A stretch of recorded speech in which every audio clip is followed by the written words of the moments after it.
Oye, usted le debe haber impresionado tanto como nosotros ese video donde aparecen Karim, Marisa, estas mecheras peleando ahí en un mall, una sube una escalera, termina dejando a su guagua ahí en el coche, oye, patadas, combo, y la verdad se es toma que el pelo, se arregla, mira, se peina, se ahí está, con la guagua peina. en el brazo, la deja Oye, en el coche. y tema aparte, ¿cuántas guaguas estarán siendo criadas de esta manera? Y ahí yo Decían creo que ayer, es brutal, sábado, ¿ah? Chaguán, Brutal. que se arriendan las guaguas. Sí, Lo bueno, comentaba con Luchito Ugalde. Mira, imagínate. y ahí se ponen a pelear y los guardias aparentemente las conocen, saben bien quiénes son. Sí, se trataría las de bandas de mecheras, se dedican a esto, a robar en los centros comerciales. ¿Cómo es el modo operandi? Estar en la Florida, Maipú, Puente Alto, Viña, Valparaíso. Seguramente a usted le ha tocado también presenciar estos momentos que son bien complicados y violentos. ¿Ah? Vamos con Dani Valdés. Vamos con la Dani.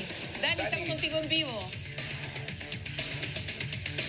¿Cómo están? Claro, porque tienen un modus operandi que finalmente incluye incluso todo lo que veíamos, es decir, llamar la atención también de la gente que está comprando, del público, hacer este escándalo cuando además son muchas veces detenidos. Así es el modus operandi que usan los mecheros. Y en este caso en particular, este episodio que también se ha difundido en las últimas horas y que muestra a estas dos mujeres acá en un mall de la comuna de La Florida, donde se enfrentan ahí a golpes y llaman la atención, claro, porque parece que acomodara bien la guagua ahí en el coche, se arregla el pelo, como decía Karim, y comienzan ahí a tener esta discusión, esta pelea a golpes en la que de lleno tienen que intervenir los guardias de este centro comercial, que además luego a través de un comunicado informaron que ellas efectivamente eran personas conocidas del local, que en muchas oportunidades habían estado vinculados a episodios de mecheros y que también tenían antecedentes policiales. Bueno, esta es la forma de operar, el modus operandi que están utilizando mujeres mecheras, pero también hombres. Vamos a revisar parte de cómo funcionan, de cómo operan en la nota de Juan Pablo Rodríguez. Era un tranquilo domingo en un mall de la comuna de La Florida, hasta que una mujer lanza la cartera en el coche de una madre que estaba con su bebé en brazos. Sin embargo, nada fue impedimento para que comenzara una violenta pelea. ¿Quiénes son estas mujeres?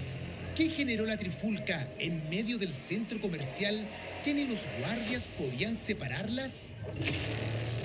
Hoy hace poco no casi matan a una señora.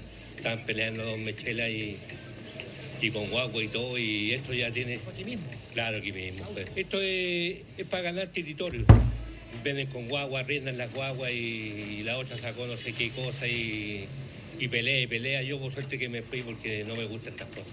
Los guardias se metieron, pero la gente que es gente y que tiene estudio mejor no se mete porque le pueden pegar un balazo. Y el último, ¿eran muy violentas estas personas que se Claro, usaron? violentas. Son mecheras, pues, eran mecheras. De un grupo y de otro grupo. Para el mall se trata de personas conocidas, son mecheras reincidentes, delincuentes que ingresan para robar en las tiendas y por esta violenta pelea presentarán acciones legales, además por la presunta vulneración de derechos del menor en brazos de una de las mujeres. Sin embargo, la presencia de estas agresivas mecheras en la Florida no es una casualidad.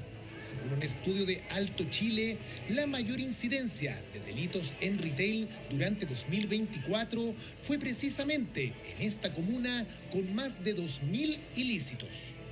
En la Florida existe una alta densidad comercial, especialmente marcada por algunos ejes como el de Vicuña Maquena y el de Avenida La Florida, y además en el caso de esta comuna existe buena conectividad. Es decir, existen carreteras interurbanas y al mismo tiempo vamos a encontrar líneas de metro que atraviesan la comuna generando una buena conectividad y propiciando de alguna manera vías de escape o de acceso para la comisión de delitos. Amigo, ¿y la carne de la rescate? Otras veces son más silenciosos.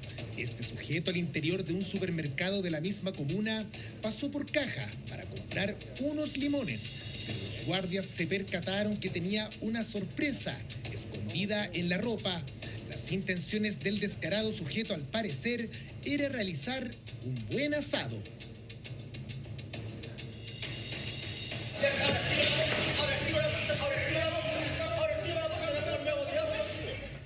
Maipú es la segunda comuna con más delitos que se producen en estos centros comerciales. Estas imágenes ocurrieron hace unos meses en un supermercado de este sector, donde a vista y paciencia de familias con niños, guardias interceptaron a un grupo de mecheros que intentaron escapar y al verse acorralados, la violencia aumentó.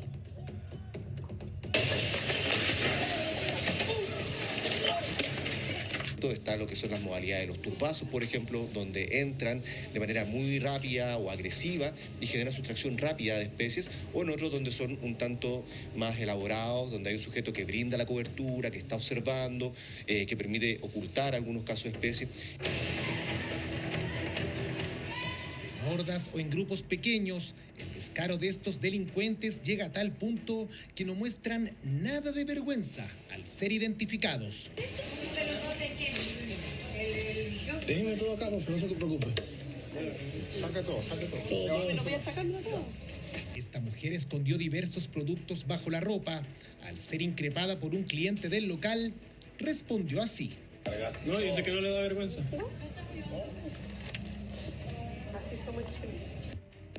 Así somos en Chile. Esa es su insólita respuesta.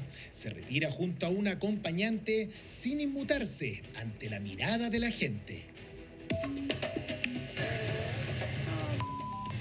Mira, quieren sacar la tabla de la silla. Ahí sacaron las tablas de la banca. Una de las comunas más afectadas por hurtos fuera de Santiago es Viña del Mar. Estas impactantes imágenes ocurrieron afuera de un mall, donde mecheros ocuparon hasta palos para enfrentar a guardias del lugar. Siempre veo mecheros en el mall, siempre lanzándose, siempre hay guardias dando vueltas y corriendo, y no me gusta venir al mall tan tarde, vengo lo más temprano posible. Venía un caballero caminando por acá por la vereda y le arrancaron la gargantilla. De repente salieron arrancando. En la quinta región, Valparaíso tampoco se salva. Estas imágenes son de un supermercado en Cerro Placeres, donde un grupo de mecheros fueron sorprendidos intentando cometer un robo, reaccionando violentamente contra guardias del lugar. Los delitos acumulados entre los meses de julio y diciembre concentran alrededor del 60% del total anual de los delitos, lo que sugiere naturalmente una mayor vulnerabilidad operativa del retail en la segunda mitad del año. Organizados en grupos de 3 o 4 antisociales o utilizando coches de bebés, son diversos modus operandi los que utilizan para cumplir su objetivo. Por ejemplo, en un local habían 4, 2 varones y 2 mujeres. Y una de las mujeres andaba con un coche y echaba las cosas en el coche. Sí. Y en el otro local a donde yo entré andaban 3 hombres. Y se probaban la ropa y salían con la ropa puesta. Sí. Le sacan las alarmas. Llevan una cosa para sacarle las alarmas y se las llevan puestas.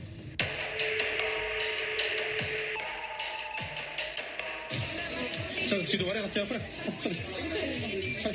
¿puedo venir a comprar? No, pues acá no. No, acá no. Acá no, voy a pedir. No, acá no, ¿puedo venir a comprar? Centros comerciales, supermercados o farmacias, ningún comercio está libre de la amenaza de estos delincuentes. Aquí un grupo de mecheros fueron expulsados al ser sorprendidos robando productos. Pero ¿usted ha visto, por ejemplo, la gente que está robando al interior de los centros comerciales? Resulta difícil porque tratar de detenerlo, también no andan solos. Es una cosa, es algo muy difícil. Ya estamos sobrepasados.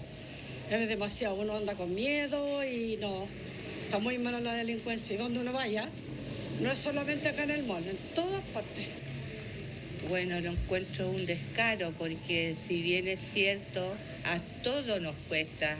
A mí me cuesta porque yo soy jubilada, entonces me cuesta ganarme mis pesos y hay otras personas que así de la nada tienen y obtienen las cosas que ellos necesitan.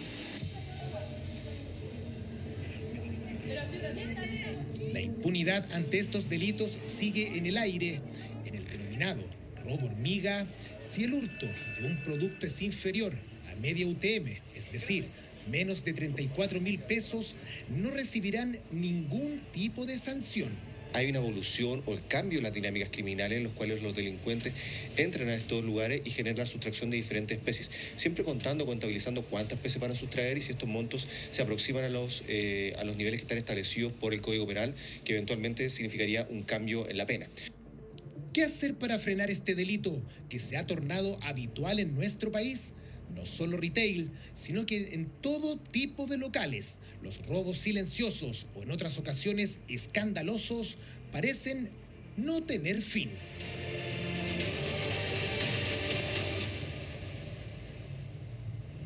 Oye, está lleno de imágenes sobre estos robos. Antes le decíamos robo hormiga, mechero, pero todas además acompañadas de mucha violencia para distraer, pero siempre es todo como con un ambiente tremendo. Y los guardias cada vez vestidos de manera más impresionante. Oye, ya se tapan se le ven prácticamente los puros ojos. Y parece que la sacan bien barata los no tienen mecheros. vergüenza, que cada vez son más, Marisa, ¿no? ¿Qué arriesga una persona que roba algo así? Oye, no solo un comentario que le hicieron honor al apodo, como las mecheras, se agarraron de las mechas. Esa, claro. Mujer que se está sacando las cosas de ahí de la ropa, entre medio de la ropa. Señora, no, Entre medio de la ropa, es mira. impresionante, pero mire la cantidad de... Mira, para nuestra legislación, para los fiscales, esto es un hurto. Y muchas veces un hurto falta, es decir, que el monto no excede y tiene solamente una pena de multa, aun cuando hace ya varios años que empezó una modificación para poder sancionar más gravemente este hurto, hormiga, hurto de supermercado, la gente que se echa las cosas en la ropa. Basta que ella devuelva y la saca, no pasa nada. Es que por eso digo que fue cada vez aumentando esto, pero creo realmente que yo no puedes ya más sancionar esta conducta que evidentemente no estamos hablando de la pelea, porque ese es otro asunto, pueden haber sido mechera o no las personas que se están ahí peleando, sino que estamos hablando del hurto a supermercado, el hurto al retail, ¿cierto? Donde son conductas que efectivamente son delitos de hurto porque lo que hacen es esconder, ¿cierto?, esta especie, y depende del valor en la pena asignada. Y por eso es que es importante saber esto, porque significa que como no son conductas tan graves como por ejemplo un robo con una intimidación, con un arma o una persona que va caminando por la calle objeto de un lanzazo, esos son delitos más graves. Estos son delitos bastante menores, depende del monto, y más encima si lo devuelven, recuperan la especie, entonces tenemos una conducta no tan grave y eso tiene asociada penas bastante bajas. Evidentemente, lo que debiera estar el foco es aquellas personas que reiteradamente cometen este delito. Porque, claro, ahí son penas... habitual. Claro, entonces, cuando son varios, ya muy probablemente van a cumplir privada de libertad, pero la pena que arriesgan son 61 días, entonces tampoco es mucho el problema es que cada vez se tornan más violentos, ¿no? O los guardias se acercan a encararlos o los descubren y ellos reaccionan de manera violenta. Y puede ser que como son bandas organizadas, hasta inventen estas peleas para distraer a los guardias y estar robando paralelamente. Porque hay un tema como territorial además, porque pelean por su derecho a robar en ese lugar, que al parecer fue lo que pasó con estas dos mujeres ahí que se agarraron de las mechas. Ahí está la Dani Valdés, volvamos con ella. Dani, tú estás con una importante entrevista, cuéntanos más. Claro, parte de la estrategia que también utilizan, ustedes la mencionaban, para poder concretar estos robos, cómo finalmente después salir sin ningún tipo de sanción muy grave, que es lo que conocen al detalle. Estamos en la Florida, de hecho, en el mall donde ocurre este episodio en las últimas horas, que es registrado además por los testigos, que también quedan muy asombrados porque veíamos este video. Esta ropa que acomodan finalmente en el coche, ya lo decía Karen, a veces también incluso arriendan hasta muñecos, compran para poder parecer que van con un coche, con una guagüita y así poder meter los productos.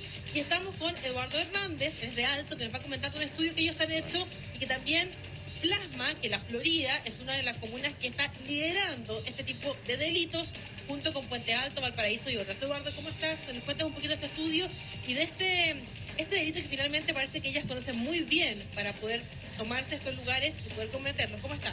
Hola, buenos días. Muy bien, gracias, Eduardo. Cuéntanos un poquito del estudio porque la Florida está puntera ahí en este delito. Sí, bueno, tal como mencionas, durante el año 2024 nosotros logramos reunir un gran volumen de eventos delictuales que fueron reportados por nuestra red de clientes. Nosotros somos una empresa que se dedica a la persecución penal y hace analítica de datos en relación a los delitos. Y el estudio revela que de todos los eventos delictuales que se acumularon durante el año 2024, logramos mapear 5 comunas que se encuentran en el top del ranking, liderada obviamente por la Florida, y lo que llama la atención es la tasa de incidencia de delitos cada 100.000 habitantes. En el caso de la Florida, esa tasa de incidencia llega a 514 eventos por cada 100.000 habitantes, en el fondo disparándose bastante de la que le sigue a continuación, que es Ñuñoa, precisamente. ¿Hay una explicación de por qué a lo mejor estas comunas son más atractivas, tienen más centros comerciales? ¿Qué dice finalmente el estudio de eso? Sí, dentro del estudio lo que quisimos hacer fue un cruce de las incidencias delictuales con la densidad demográfica y también con la cobertura del comercio en estas comunas. Y precisamente una de las grandes conclusiones revela que en aquellas comunas donde existe una alta densidad poblacional, sumado, ¿no es cierto?, a gran actividad comercial y específicamente a centros comerciales, y eso sumado también a una gran conectividad o buena conectividad, propicia obviamente la mayor ocurrencia de delitos. La conectividad, por ejemplo, es un tema. Estamos en un punto estratégico que tiene cerca autopistas, tiene metro, tiene fácil finalmente huida de ellas.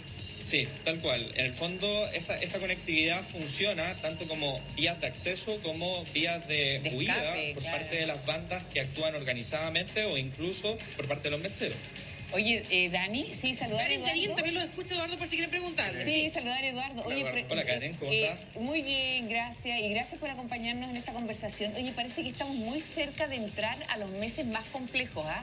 Los meses de invierno, ¿no? Sí. Donde más se concentra la gente tal vez en los centros comerciales. Y ese es el momento en el que más se roba, ¿no? A partir de junio, julio. Sí, precisamente los datos que nosotros analizamos del año 2024 establecen que se concentra la mayor cantidad de actividad delictual, específicamente de estos delitos contra la propiedad, durante el segundo semestre del año. De hecho, el 60% de todas esas incidencias delictuales se registraron desde los meses de julio en adelante hasta final de año. Eduardo, yo te... Así que se produce una alta actividad delictual. Eduardo, Karim por acá, ¿cómo estás? Esa data que ustedes tienen dice relación con el comportamiento de los mecheros en nuestro país. ¿Alcanzan ustedes a hacer ese análisis o no? ¿De qué manera se comportan? ¿Cómo se organizan? Si es que tienen un mercado para reducir lo que roban. No sé qué antecedentes ustedes manejan de eso también, porque vemos que son bandas cada vez más preparadas, que es un delito que incluso se exporta a otros países. Sí, hola Karim, buenos días todavía, un gusto conversar contigo. Sí, tal como menciona, el estudio también revela de alguna manera con una aproximación un tanto teórica y también práctica de cómo se comportan estos delitos desde el punto de vista de las personas que lo cometen. Y tenemos básicamente dos grandes grupos que están cometiendo estos delitos de forma permanente todos los días. Por un lado tenemos mecheros que actúan de forma solitaria o incluso en pareja, y por el otro lado vamos a ir identificando bandas delictuales que son más o menos organizadas y que de alguna manera difieren en los modus operandi que ejecutan. En el fondo, cuando hablamos de mecheros solitarios que actúan en pareja, lo que buscan habitualmente es no ser detectados. Hay que recordar que el delito de hurto nace conceptualmente como un delito furtivo, un delito de rapiña, donde básicamente lo que se busca por parte del autor es no ser descubierto, a diferencia de lo que ocurre en otras conductas que son más violentas y cuando se actúa gregariamente por parte de las bandas delictuales, donde naturalmente quedan en evidencia de inmediato. Las capacidades de seguridad de las tiendas comerciales son capaces, ¿no es cierto?, de poder detectarlos desde el ingreso, por lo tanto no se pueden ocultar y empiezan a emplear otros mecanismos. En el fondo comienza a aparecer repartición de funciones, tiene una estructura más o menos jerárquica y también en el fondo ejercen violencia o intimidación. Entonces muchas veces esos delitos, Eduardo, que ingresan a cometer, que se inician como un hurto, se pueden transformar en robos con intimidación o robos con violencia. Oye, hay un personaje que uno de pronto como que invisibiliza un poco y que son los guardias. Fíjate que les toca algo muy difícil porque en el fondo tienen que abordar a estas personas, claro, tienen que mantener la evidencia porque a lo mejor es necesario denunciar a carabineros. Ellos actúan en flagrancia, entonces es muy complicado, ¿no? Sí. Es complicado. Yo lo que le quería preguntar a Eduardo, hola Eduardo, Marisa Navarrete por acá, fui fiscal, así que conozco harto el tema. Maritza, un gusto. Fiscal en San Bernardo y en Concepción. Eduardo, lo que quería saber en ese estudio, que me pareció bastante interesante, saber qué grado o qué porcentaje de condena hay en este tipo de delitos, porque es bien relevante pensando que yo creo que un alto porcentaje de estos delitos es delito flagrante, es decir, tienes todo ahí. Entonces, uno esperaría que la condena también fuera un alto grado. ¿Es así o no? Sí, mira, tal como señala Maritza, y gusto saludarte, efectivamente, es súper interesante también que el estudio aborda los resultados que se van obteniendo en función de las querellas también que nosotros vamos presentando a partir de estos delitos. Y específicamente en el caso del hurto, muchos de estos delitos se activan a propósito de procedimientos de flagrancia. Y bueno, básicamente cuando uno mira el sistema de justicia criminal, que tú lo conoces sumamente bien, el sistema de justicia criminal descansa en la hipótesis de flagrancia, específicamente en los delitos contra la propiedad. Entonces, las condenas que se empiezan a obtener son condenas como las que tú mencionabas al inicio de la nota, en donde vemos penas que rondan entre los 61 días, incluso si es que el delito se encuentra frustrado, baja, y uno de los grandes desafíos son básicamente cómo podemos plantear ante los tribunales que las penas se vayan agravando a propósito de la reincidencia. Esto el Código Procesal Penal establece específicamente las reglas de reincidencia específicas para poder agravar las penas asociadas a estos delitos. Entonces, volviendo a tu pregunta, las penas tienden a ser mucho más eficaces y efectivas cuando hablamos de persecución penal orientada a grupos que cometen estos delitos, es decir, a bandas delictuales. Y precisamente porque actúan en algunos casos con violencia. Entonces, lo que hemos estado haciendo durante gran parte de estos últimos años es precisamente plantear tesis ante los tribunales que puedan ir configurando figuras de robos con intimidación. En algún minuto podemos encontrar sentencias bien interesantes que se dictaron en Valparaíso, también en la región metropolitana, a propósito de la mecánica del turbazo, en donde se establece que como actúa un grupo superiormente numérico a los mecanismos de defensa que tiene una tienda, se puede establecer que esa superioridad numérica y la violencia ejercida da para poder configurar el delito de robo con intimidación. Entonces, por lo tanto, eso trae consigo penas que son mucho más efectivas y que superan el umbral de los 5 años y un día de presidio. Oye, Eduardo, ¿pudiste ver esta imagen que compartíamos hace un ratito de las 12 mujeres que estaban ahí en un mall? Ahí donde están. Claro, justamente en el mall donde está Tuba, una subiendo la escala, ahí con una mochila, la otra con su guagua en los brazos, deja ahí su hijo en el coche, la otra tira la mochila ahí, mira, y empiezan a pelearse con patadas. ¿Sabes? Peleaban por el territorio, peleaban... ¿Se sabe algo más de esto? ¿Habrá sido verdadero eso o es una actuación? Estaban desviando el tema a lo mejor para robar en otra parte, que uno se pone a pensar cómo ese nivel, como delante de todo el mundo, ese nivel de violencia. Y ahí está lo que hablabas tú de los guardias también, Karen, que ellos, si bien, claro, se pueden encontrar con un delito flagrante, pero tienen que actuar de acuerdo a las capacidades que ellos tienen, ¿no? Tienen que llamar a carabineros y continuar. Tiene el marco de la legalidad, sin excederse, el uso de la fuerza, qué herramientas tienen, ¿no es cierto? El resguardo de los derechos fundamentales. Entonces es bien complicado porque uno dice, ¿por qué no ingresaron rápidamente? Bueno, seguramente hasta las conocen. O sea, a lo mejor las han visto antes ahí en alguna actuar. Queremos escucharte, Eduardo.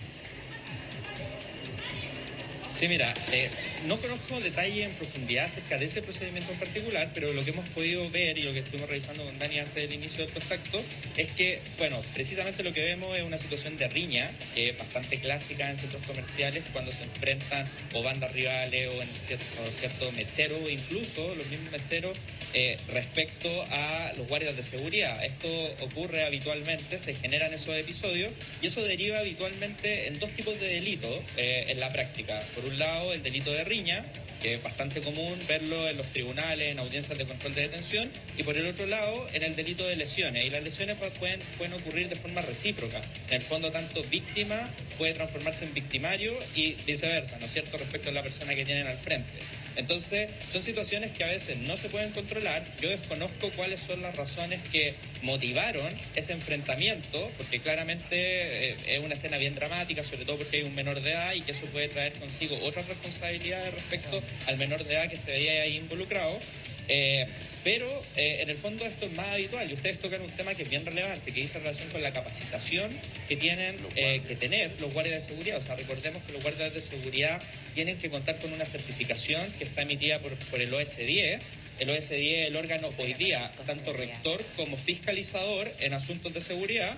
En algunos meses más eso va a cambiar, porque recuerden que el reglamento de la nueva ley de seguridad privada fue aprobado hace algunos días atrás y por lo tanto la nueva ley de seguridad privada entra en vigencia en noviembre, a fines de noviembre de este año. Por lo tanto cambia de alguna manera el escenario del marco normativo, pero desde el punto de vista de las exigencias técnicas se mantienen, yo diría, más o menos igual. Probablemente se han ido añadiendo algunas exigencias y específicamente porque esa ley va a establecer niveles de seguridad, o más bien niveles de seguridad a emplear por parte de los establecimientos comerciales en función del nivel de riesgo. Eso Eduardo, es bien interesante. La nueva ley establece niveles de riesgo. ¿Sí? Eduardo, sí, quiero que hablemos precisamente de la nueva ley, las atribuciones. Hay muchas dudas, hay dudas respecto de si esa guagua era verdadera o no, de si es que estaban haciendo esta pelea de alguna manera falsamente para desviar la atención de los guardias mientras estaban robando en otro lugar. Algo que ocurre habitualmente. Lo normal es ver a mecheros enfrentados con guardias y no disputas entre ellos mismos. Por eso también uno podría sospechar de aquello. Bien, estamos de vuelta, estamos con Dani Valdés ahí en terreno hablando de los mecheros. Marisa, que fue fiscal, nos puede contar bien también de qué manera se ven sobrepasados el sistema con la sobrecarga de este tipo de casos. No, Marisa, a veces no se toma en cuenta, las penas son muy menores vinculadas a este hecho. Lo que llama la atención es que cuando conocemos casos de este tipo hay reincidentes muchas veces y aparentemente como que ellos supieran que no les pasa nada. Claro, es que claro, hay que distinguir aquí, como dices tú, hay que distinguir, me dijiste que los abogados decimos siempre hay que distinguir. Está buena. Obviamente el hurto falta es un delito menor y eso no podemos empezar a decir, tenemos que poco menos pedir penas mucho más altas, porque es un delito menor, es un delito contra la propiedad y no afecta a otros bienes jurídicos, ¿ya? Pero eso tiene límite, o sea, no puede ser que yo considere un hurto falta cuando estas personas le pegan a los guardias, porque ahí claramente cambia la calificación jurídica de un delito de robo con intimidación o un delito de robo con violencia, y así debiera ser. También cambia cuando estas personas son reincidentes, porque la pena debe aumentarse porque lo establece la ley. Pero además, cuando una misma persona ataca en diversas oportunidades a un mismo, por ejemplo, supermercado, todos esos pequeños hurtos se van aumentando. La ley también lo permite aumentarlo y considerarlo un delito más grave. Oye, y lo otro que mencionábamos aquí fuera de cámara antes de volver al aire es que los supermercados y los malls tienen que invertir más en seguridad propia, ¿no? Démosle ahí el pase, Sí. volvamos con la Dani y con Eduardo, Sí. porque ese es un punto importante, ¿no? Que ellos también, porque La uno dice, claro, responsabilidad más de los- carabineros, claro, pero más carabineros dentro del mall, ¿no? O sea... Y a veces los supermercados o los centros comerciales no invierten mucho y dejan la responsabilidad en manos de los guardias, que no tienen muchas más atribuciones también, ¿no? O muchas veces también guardias que están preocupados de cuidar las cosas, como en las tiendas a veces de ropa, de cuidar las prendas y no de cuidar que no le roben a uno adentro de la tienda. Entonces, ahí son varias las inquietudes que dejamos planteadas, Eduardo y Dani. Volvemos con ustedes en vivo. Ok. Sí, bueno, es bien interesante lo que ustedes están planteando en el estudio desde el punto de vista de la inversión que tienen que tener en los centros comerciales o establecimientos comerciales para poder recibir a su público. Ahora, no es menos cierto que a mí me consta, de hecho, nuestra red de clientes es bien grande a nivel nacional y existe una fuerte inversión en el ámbito de seguridad por parte de distintas cadenas que pueden ser más o menos sofisticadas. Por ejemplo, lo que yo he visto durante el último tiempo es una transición muy potente durante los últimos años a implementar tecnología, por ejemplo, en videovigilancia, específicamente con la instalación de centrales de monitoreo que funcionan de manera bien sofisticada. Es decir, ya hay un abandono completo de la tecnología análoga pasando a tecnología, por ejemplo, de cámaras monitoreadas a través de tecnología IP y de forma centralizada, y donde se está implementando en algunos casos analítica, por ejemplo, de video. Aporta también en información, porque además ya lo comentábamos, en este caso, por ejemplo, que veíamos de la Florida, el mismo mall también dice que ellos las reconocieron, que ya tenían antecedentes, o sea, también entregan y seguramente conocen muy bien cuando ellos llegan y cómo operan. Sí, o sea, efectivamente, hay capacidad hoy día instalada desde el punto de vista de la tecnología para poder hacer ese reconocimiento. También las personas que están de forma operativa, específicamente los guardias de seguridad o las estructuras de seguridad, tienen la capacidad de poder ir identificando a estas personas, y esto se va informando, por ejemplo, y habitualmente a los equipos jurídicos que representan los intereses de estas tiendas para poder desencadenar o detonar una persecución penal, pero muchas veces el sistema, en el fondo, tiene algunas fisuras o algunas fallas. De hecho, como parte de un estudio que nosotros hicimos el año 2015 y que lo publicamos de la mano de Paz Ciudadana, pudimos identificar algunos nudos críticos del sistema. Y los nudos críticos básicamente es la transferencia de información criminalísticamente útil para la persecución del delito entre los agentes operativos que están encargados de la persecución penal. Muchas veces se generan nudos críticos entre el traspaso de información que se le hizo llegar, por ejemplo, o al Ministerio Público o a las policías, entre ellos específicamente, como para poder ir dando resultados a las investigaciones que puedan ser exitosos. Ahora, no quiero decir con esto que la culpa está del lado de los persecutores estatales, sino que al final es un problema más bien sistémico como para poder dar una solución desde cara a la persecución penal. Ahora, volviendo a la pregunta inicial, es fundamental obviamente la implementación de tecnología y los recursos que disponen, ¿no es cierto?, los privados. Y de hecho, volviendo también a lo que planteaban ustedes antes del corte, la ley de seguridad privada, la nueva ley de seguridad privada que entra en vigencia en noviembre, establece que los privados tienen que tener un rol coadyuvante con el sector público de cara a la seguridad pública, es decir, tiene que haber una contribución directa como coadyuvante del privado para poder favorecer la generación de espacios más seguros para los visitantes y para los clientes. Y eso va a implicar inversión en tecnología, en seguridad física, en capacitación en recursos humanos y también en el mejoramiento de los procesos y los protocolos de seguridad. Oye, quiero saber si se le puede impedir, así como antes ponía, por ejemplo, ¿te acuerdas que ponían la foto como de un cheque? Si no se acepta de esta persona una fotito, ¿se puede prohibir el ingreso de, no sé, una banda de mecheros si ya está identificada, Marisa, a un mall? Lo que pasa es que en los casos en que no hay condenas previas se puede llegar a una salida alternativa, es decir, no soy condenado a cambio de cumplir una condición. Y eso es muy habitual, que a una primera detención de un mechero se le establezca una suspensión condicional con la condición de prohibición de acercamiento a tal local. Por lo tanto, si vuelve a ingresar, lo vuelven a pillar, se revoca esa suspensión y se le condena. Marisa, hay un punto que tú tocaste hace un minuto, que se le deja a criterio del guardia, porque si sorprenden a una persona que está robando, por ejemplo, al interior de un negocio, un local, un supermercado, tiene que esperar que pase de la caja para que se considere un robo, no un hurto. Claro. Y es ahí donde el guardia se tiene que enfrentar con el mechero y muchas veces eso termina en una disputa que puede llegar a las manos y ahí se cambia la categoría del delito, ¿no? Claro, bueno, el tema de desde cuándo se entiende consumado fue una discusión que tuvimos hace muchos años y bueno, finalmente también se cambió la ley para considerarlo ya que se castigue desde el momento en que el delito se encuentra frustrado, porque en el fondo si yo recupero la especie, claro, es frustrado. Lo otro que tú me mencionas, y ahí están los esfuerzos de poder cambiar la calificación jurídica, que es precisamente cuando una persona tiene en su poder una especie y para evitar que se le quite esta especie agrede a un guardia, ya tenemos ahí un delito de robo con violencia. De hecho, cuando yo fui fiscal, tuvimos un par de condenas. No es fácil, ¿verdad? ¿Por qué no es fácil? Porque el delito de robo con violencia tiene una pena que parte en los 5 años y un día. Entonces, versus un queso que se robó, es muy fuerte tener ese cambio de categoría, pero si lo miramos desde el punto de vista estricto de la ley, es un robo con violencia, porque yo, para evitar que me quitaran esta especie, agredí a una persona y eso es lo que todos conocemos como robo con violencia. ¿Sigue vigente esto de llevar a la persona a lo mejor a una sala que esté al lado? También fue polémico en su minuto. También fue polémico, ¿no? Y llamar a carabineros, esperar que carabineros, retenerlo. En el fondo los guardias lo que tienen que hacer es llevar a una persona a una sala, registrarlo, que también hubo un debate ahí, si es que los guardias tenían esa atribución ahí, hasta que llegue Carabineros y que Carabineros adopte el procedimiento. Claro, a lo mejor Eduardo ahí, que tiene más antecedentes sobre eso, nos puede contar cómo ha variado esa revisión. ¿Cómo funciona actualmente eso, Eduardo?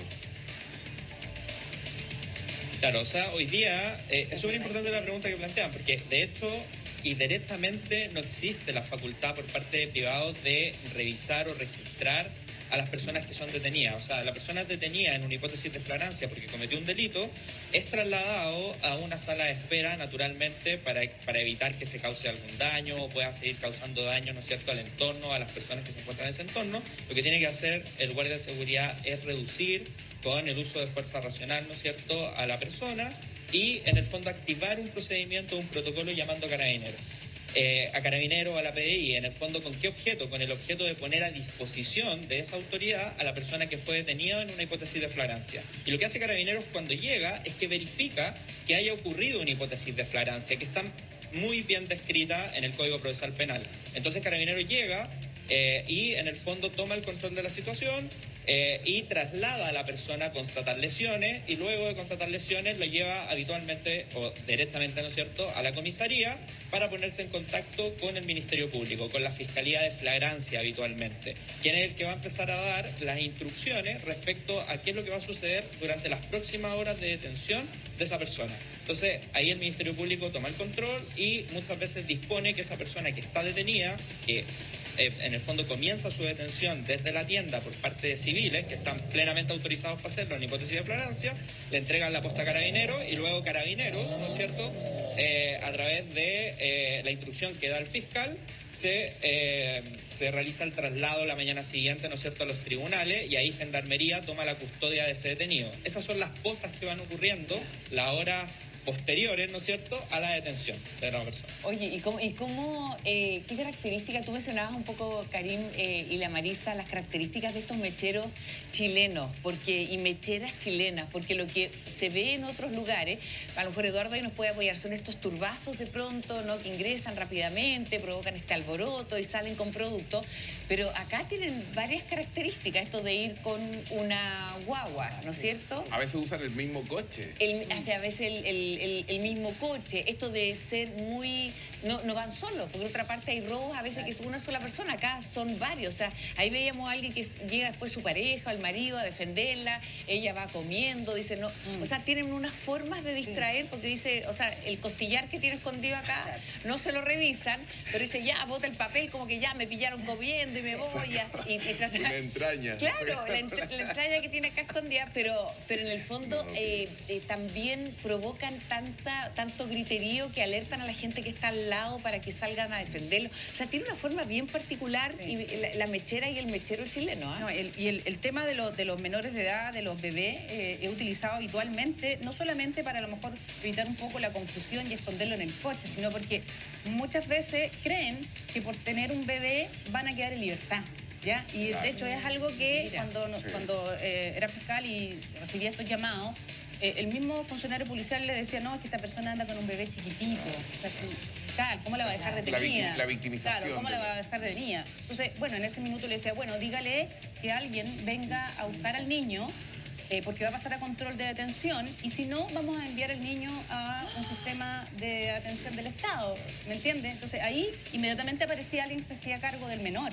Entonces tú te das cuenta que lo utilizaban a menores de edad para poder cometer este delito, lo cual es bastante grave, y me parece que ahí la autoridad de familia... A mí me da la sensación, Marisa, Eduardo, Karen, que Dani, que en la medida que las penas son bajas y los delincuentes fueron viendo que no les pasa nada, de alguna manera se fueron especializando. Entonces ya no actuaban solo, se iban a robar un chocolate o una botella de licor, sino que ya actúan en bandas, ¿no? Y tienen la manera de reducir lo que roban, tienen formas de ir actuando que son cada vez más sofisticadas. Ya no es el mechero solitario que actuaba antes, aprovechándose de algo menor.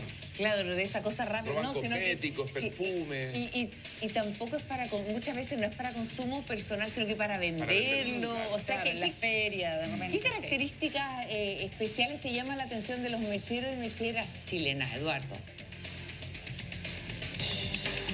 Bueno, a ver, las características son bien variadas. Ahora, de todas maneras, esto está bien mapeado. Yo soy fui abogado litigante durante mucho tiempo, desde el año 2011 que empecé a ejercer la profesión, específicamente en los tribunales penales, y uno podría decir que los modus operandi o las mecánicas de actividad de los mecheros ha sido más o menos la misma y han ido evolucionando en la medida que van evolucionando también los mecanismos de seguridad de las tiendas. Ahora, también desde alto nosotros tenemos operaciones en distintos países, entonces es sumamente interesante empezar a hacer los cruces, qué es lo que pasa en Colombia, qué es lo que pasa en México, incluso en Estados Unidos, que también tenemos operaciones en 24 estados, y uno se empieza a dar cuenta que estas mecánicas a través de las cuales operan los mecheros en cada una de esas latitudes son más o menos similares. utilizan o instrumentalizan, por ejemplo, en este caso en particular guaguas, también lo hemos visto en México, por ejemplo. Entonces, no es algo propio de la idiosincrasia chilena, sino que esta herramienta o esta mecánica la están empleando en distintas latitudes. En el caso de México los denominan en vez de mecheros farderos, y los farderos generan esa conmoción, como lo que decía Karen, porque Karen hablaba de, por ejemplo, esa conmoción interna que se genera dentro de los establecimientos, afectando lo que el retail denomina como la experiencia de compra del cliente. Entonces, naturalmente, cuando se genera un altercado, se ve afectada la experiencia de compra de las personas que ingresan a una tienda a comprar lícitamente los productos que ofertan. Sí. Casi como esperando que también la gente se conmueva un poco, algunos incluso simulando estar embarazadas, por ejemplo. Exactamente, entonces buscan generar esa empatía y al mismo tiempo también en algunos casos generan un efecto distractor.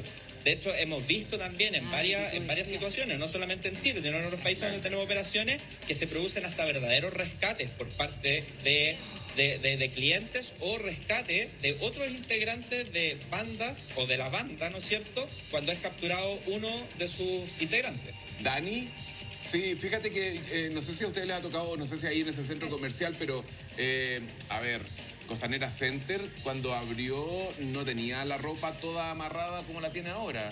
No, tú ya trataste Cuando de probarte uno va a probarse una chaqueta y la tiene que tironear enganchado. porque está amarrada, tiene que pedirle a un guardia que venga, que la abra. Entonces, también afecta la experiencia de compra. Es súper incómodo, se siente, hay una sensación como que las cosas ya no están tan ahí. De sospecha, de partida con quién entra. Y si uno se pone a hablar con los guardias, porque cuando uno, no sé, se cruza con un guardia y le pregunta y dice, andan robando como locos. Entonces, afecta claramente a los clientes también eso.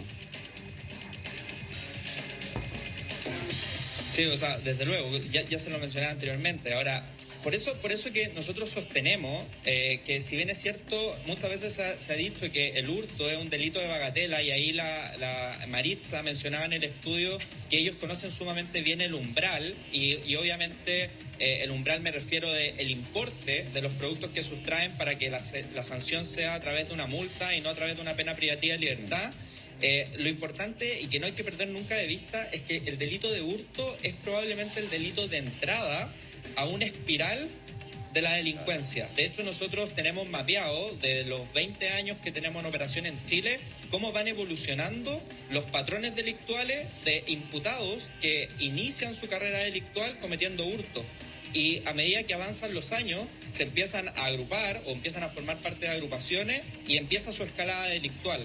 Entonces, el llamado sería no a mirar con tanto desprecio muchas veces por parte de actores estatales o del mundo de la política el delito de hurto, porque hay que entender que es la puerta de entrada a un sistema que de alguna manera genera mucha contaminación criminógena de quienes están ahí adentro. Sí. Y que después obviamente eso se puede traducir en carreras delictuales prolíficas y en comisión de delitos más graves que afectan a la seguridad de la población.